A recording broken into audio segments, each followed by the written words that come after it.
على أنغام أنشودة الفرحة والبهجة تلج عناصر المنتخب الوطني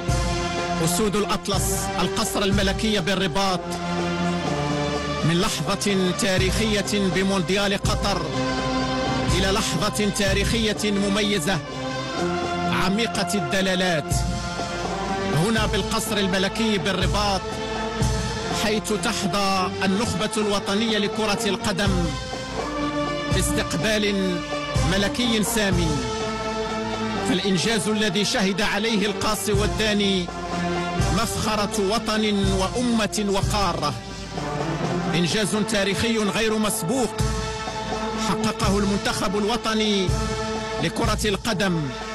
في منافسات كأس العالم بقطر 2022 ببلوغه المربع الذهبي وحيازته المرتبة الرابعة للبطولة العالمية كأول فريق عربي وإفريقي يحقق هذا الإنجاز التاريخي الملحمي في تاريخ منافسات